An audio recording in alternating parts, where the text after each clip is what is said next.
WNYC Studios. Note to Self is supported by nonprofit Mozilla, dedicated to an internet that works for all the people. Mozilla is a proud supporter of Note to Self's privacy paradox and the fascinating look at technology, humanity, and the sometimes gray matters in between. Mozilla.org. Note to Self is supported by Enterprise Florida, the official economic development organization for the state of Florida, offering immense opportunities for your business to grow, innovate, and explore. Curious about what Florida could do for your business? Learn more at www.floridathefutureishere.com. Hello, Note to Self listener. It is your host, Manoush. And the reason you're hearing this is because I'm on vacation. Which means that what you're about to hear is an encore episode of Note to Self. A nice way of saying it's a repeat.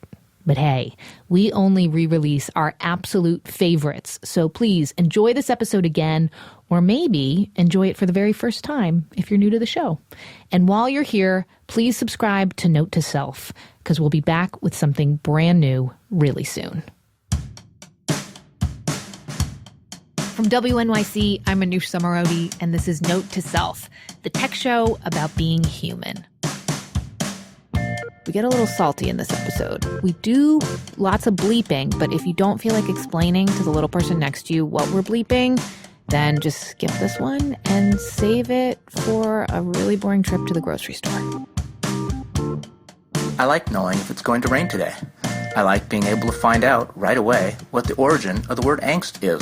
No cell phone, no radio, just me and my thoughts. I'm just going to put it out there. I'm a mother of two. I've been married for 10 years.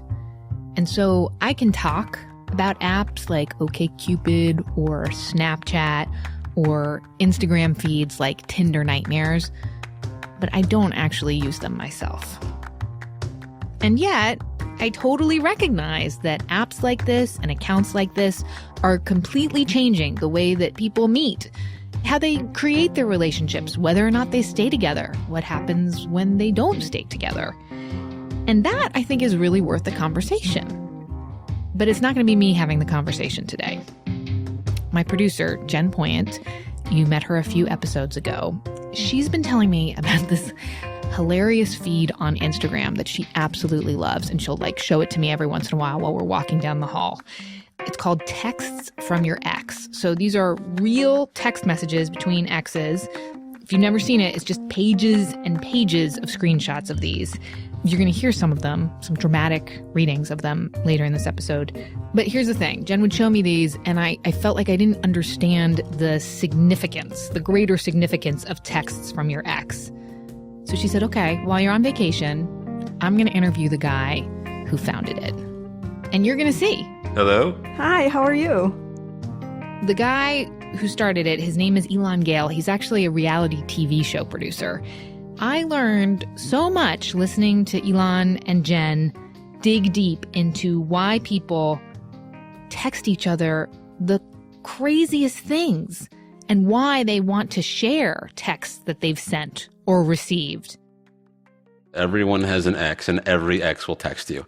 Every time, all the time. It's just what people do. It's what people, especially when you have a drink. It's the first thing you do. You have a drink, you reach for your phone, you text your ex. That's the way of things. Happy birthday, you worthless piece of shit. Hope all your birthday wishes come true and that your rots off. It actually was really depressing for the first 6 months running text from your ex. I mean, I probably have 30 or 40,000 unread ones right now. Just most of it's you ignoring them. A lot of it's them apologizing, and a lot of it's them finding out through social media that you're dating someone else and them telling you to go f*** yourself. What else is there? Those are the conversations you have. When I started Text from Your Ex, I had been single at that point for like a year and a half and miserable. And so at first it was like really exciting to like feel that everything made sense and that I was not alone. It is really the relatability of it that I think makes it enjoyable, is that you go, damn, it's not just my crazy person, it's everyone's crazy person. If you tell me to f*** off because of this request, I totally understand. But can I borrow your Netflix password to watch House of Cards tonight? Well, relationships make you into a real monster. Yeah. I know I am. And also relatable and sad, like the sad ones get me too, but there was one that just stuck in my brain. It was this poor guy that said, I know this is pitiful, and that's okay. Just please block me again on Instagram. I don't know why you unblocked me in the first place. Just do me that favor. Yeah, I remember that one. God, I'm that person too. I totally am. You keep mentioning the first one I ever posted. oh, I've got it right here. Nothing about you ever changes. I have to do everything. And squint my f***ing emails. Every time I read it, it makes me laugh. A, because Ansett is like the typos. Ansett. So good. It's so angry. Answered me. I posted it. She said, hey, wow, thanks. I'm really glad that you did that. And I didn't know the person, but, she seemed nice. And I wrote her back like, oh, yeah, it's funny. I'm sorry you're going through that. And she's like, no, at this point, it's all hilarious. And then about 6 months later, I got a DM on Twitter from the guy who had sent that text message. And he just told me that was him. And he asked me if this was the person that had sent it. And I said, why? He said, well, I just think it's hilarious. And I didn't know you knew her. And then I think he asked me if I was dating her. And I said, no, I'd never met her. And I was like, well, I mean, does it make you unhappy? And he said, no, I think it's great. It's one of my favorite things. I really love it. It was this really angry moment, and I'm just glad it exists somewhere in the world. And I was like, okay, cool.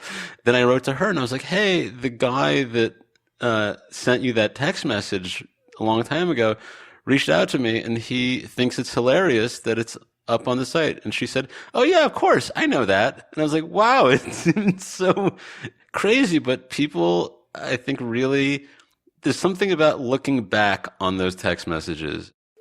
I hope you get in a car accident and nobody gets hurt, but both cars get totaled. I don't drink, but I used to. And it's that feeling of when you wake up in the morning and you have that feeling of that pit of doom and guilt and fear. And you have that when you see the messages you send your exes, I think. And then after a while, you realize that they're all, for the most part, totally meaningless. Get your f***ing olives out of my fridge. You've never had an interesting text conversation that hasn't been screenshotted and sent to 10 people. It's just not how it is. That's just what people do. Go through anyone's iPhone library and you will find a lot of white space with little green and blue bubbles. That's just what people do. There's no such thing. And, there's a new level of trust you have to have with humans in your relationships. And it actually adds, even though we treat relationships more casually because of text messages and the way we communicate, you have to actually trust people more to be open and honest with them, because you have your entire personal life and it lives on their phone or on their watch or on their unguarded computer, and they're irresponsible dicks. And someone's going to pick it up, and at any moment, anyone just could have a lapse of judgment for 45 seconds, leave their phone on a table without a passcode, and your entire life is visible. So why pretend that it's not? Well, that's my question then. Is there something about this reality that makes it harder to just have like a bona fide healthy relationship anymore? You got Facebook, Twitter, Tinder, OkCupid, Ashley Madison. Like, people have their foibles, they have their flaws. We're human beings, we fuck up. But now you have to get into a relationship and trust, when honestly some people just aren't in the place to be trustworthy. Like, you admit you had a drinking problem, you probably made huge mistakes when you were. And I still do, but unbelievable mistakes when I was a drinking person. And still, it's not really an excuse. But no, it's really, really hard to have a relationship with a human being in a room with you. That's it. That's hard enough. Adding in all the extra layers of Twitter and Facebook and Instagram, those are really complex social worlds to live in. Like that feeling you have when you first introduce someone to your friend group when you're dating them. Yes. Yep. That's like or to your family, God forbid. Those are two really pivotal moments. And in this age of social media, which I can't believe I just said as a sentence, it's every day you do that. You do it every single day. You interact with people interacting with each other from different aspects of your life every single day. People are interacting with you, and after your first date, they're interacting with your Twitter account and your Instagram account and the other people that are interacting with it, and the comment section and all that, and they're gleaning information, sometimes correct, sometimes incorrect. All of these things, they're dealing with multiple parts of you. And it took us, billions of years to get to a point where we had a common language. And now we've developed all these new methods of communications, but no one's learned how to do it yet, which is why almost everyone's really bad at it. And they get in trouble and they get in fights because no one really understands the complexities. Few people have taken into account the magnitude of broadcasting all of your thoughts. I hate you.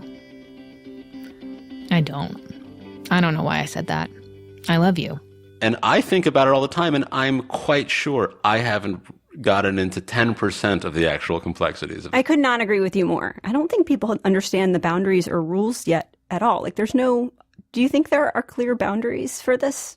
No, there aren't. Because we don't talk about it enough. And we don't talk about it openly with each other in the opening parts of relationships where, when you start dating someone, you kind of hopefully make it clear what your deal breakers are. Like, okay, we're dating each other only. We only are going to sleep with each other or something. There's some kind of vague rules set out, but people don't set out the social media. I mean, can you imagine if you didn't know me, which I guess you don't really yet. Imagine the horror of meeting me and going on a date with me. Followed by going onto my Instagram account and seeing texts from your ex as something that I do. And thinking, wow, this person knows no boundaries or space. But if you get to know me as a person, I'd like to think that I'm not that thing. And we can be more complex than that. But those rules aren't established. You don't get to say to someone, no, you can only interact with in-person me. You don't get to have feelings about online me, because online me is an entirely separate part of you, but it's still a part of you. I know you hate me, but where is the Taco Bell by your house that we went to that one time? One of the things that the internet has done is it's let you also put all this out there in a way that you can avoid the small talk. If someone needs a guy who's over 6 feet, I'm 5'8". That's fine. They're allowed to have those preferences. And I'd rather they know in advance. When I used to be on these dating apps, I would tell someone, I'm 5'8", just so you know. Because I had 2 occasions where someone would show up and say, oh, you're 5'8". And I'd say, yeah, well, we could have saved about $20 in parking and drinks. This is a huge waste of time. The other question is like, once you get into that relationship or those relationships, say you start dating, then what's appropriate for like snooping around in the background to see what else is happening in their connections and with their exes and all that stuff? I mean, that's also another hard thing to figure out. Yeah. I think the rule should be, unless you know someone really intimately and really, really well, don't tell anyone anything you're not okay with everyone knowing. I think that's just what it is. And also, you should just be okay with everyone knowing everything, for the most part. Those are the things that are about you, and they're going to find them out. And so rather than being guarded all the time, just decide what people can know about you. And there should be some kind of cutoff as to where you feel vulnerable. And that's the point at which you can kind of cut that off from everyone until you feel a closeness to them. And hopefully you as a human should be trying to push that vulnerability further and further and further until you're just okay with the horrible garbage that you are. That's the thing. Like, we're all just trying to hide our bad parts. No one's trying to hide their great parts. We're all just trying to hide our bad parts that are all going to come out eventually, especially with the people we love. You're a real bitch. And no, that is not a drunk text. I lied. Yeah, that was a drunk text. My bad. Probably the thing that makes me want to just lose my mind the most is when people on Facebook talk about how their privacy is being invaded. And I just go, you're using a free cloud in the sky that someone has made for you completely voluntarily. You don't get to do both. You either get to use it or you don't. And if you get anything you type into your computer, they're recording your keystrokes, my friend. You can't even type it into the comments section and then delete it without submitting it. That's all being stored. Let's just know that if you don't want it out there, don't say it. Good morning, my silent friend. Just so you know, you can ignore me as much as you want, but I'm not going anywhere. Sun emoji.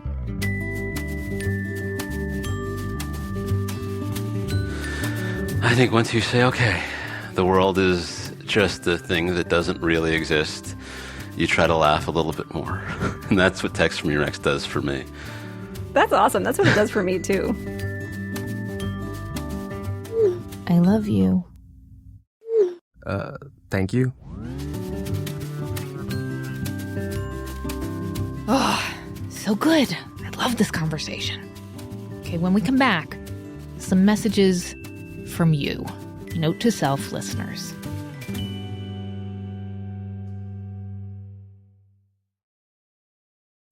Note to Self is supported by Squarespace, the simplest way to create a website.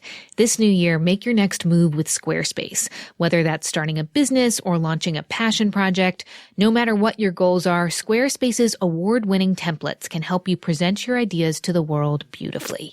Use offer code NOTE for 10% off your first purchase of a Squarespace domain or website.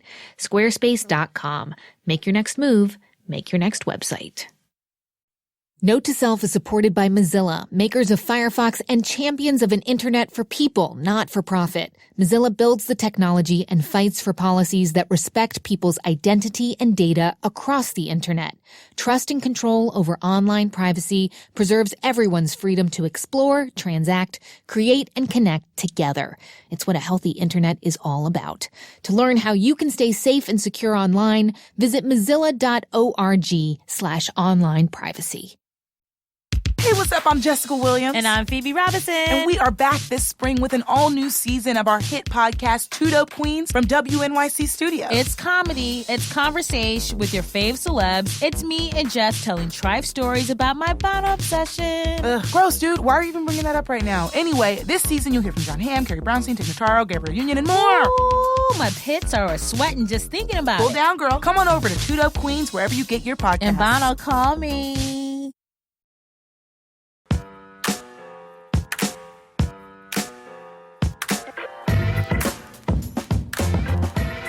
We're back. I'm Manoush Zomorodi, and we are talking about texts from your ex. And we put out the call to you, Note to Self listeners. Send us your stories about when you have sent or received a text from your ex. And you did. Paul was driving around in his car and recorded this message. He, after a few rounds, ends up often texting his ex, and he thinks that he's looking for closure. I've gotten drunk texts. I've definitely sent them. I was dating a chick for 5 years, and that ended quite badly. It was just a very abrupt ending to a relationship that I was not ready to completely end. Paul, I hope you get an answer. Cody, a listener in LA, went home to Ohio recently, and he texted an ex he hadn't seen in 5 years. She responds with, "What's your address?" So she comes and picks me up. I was so surprised and nervous. So they went out. They went and ate donuts at Tim Hortons. He says that she looked exactly the same. They headed back home and things got crazy in the front seat of the car. The next thing I know, we're making out with each other. After making out, they wrapped up this spontaneous date. Cody feels like the fire has been reignited with his ex, and he invites her to come visit him in LA. And she says, yeah, text me in the morning. And he does. More than once. No response. Ever again. Hannah in New York totally admits to using texting her ex to feel better about herself. I came out as gay when I was 19. I was a sophomore in college, and since then I have exclusively dated women. But when I am incredibly drunk and don't want to mess things up with the women in my life, I tend to text my ex-boyfriend, who I dated when I was a sophomore in high school. I have sent him things such as, hey, like, you know that I've never had sex with a man. Do you think, just to be totally honest, do you think that you would be down to experiment just because I want to know what that's like? Which is hilarious to me because as a sober lesbian, I have absolutely no interest in having sex with men. But when I'm drunk, I want to feel loved and I want to feel wanted. Oh, we all just want to feel wanted, Hannah. Well, all of us except maybe Matt Deterior. This is the listener who wins the prize for the weirdest text to all of his exes. The text read, "I want your blood." This generated a varied response that ranged from offers to meet me immediately to threats of physical harm from one of the recipient's boyfriends. I do not regret sending it. I gotta say, I kind of love that vampires also listen to Note to Self, and that they also use their phones to get a little human attention. A big thank you this week to our guest, Elon Gale. You can buy his new book, Texts from Your Ex, and also a special shout out for his Instagram brand, Unspirational. Elon's got a t-shirt line for sale there, and all of the proceeds go to charity. Check it out. Just Google the words Unspirational and charity if you're interested in what Elon is up to. He's a good guy, friend of the show. I'm Manoush Zomorodi. This is Note to Self. We'll talk next week.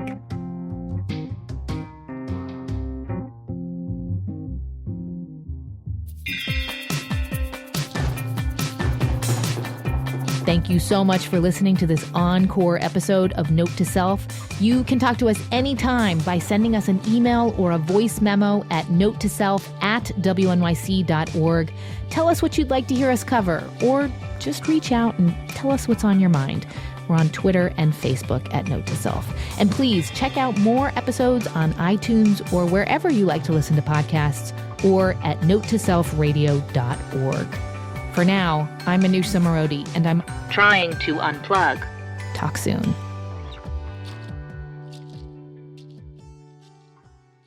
What do I say? Thank you. Thank you.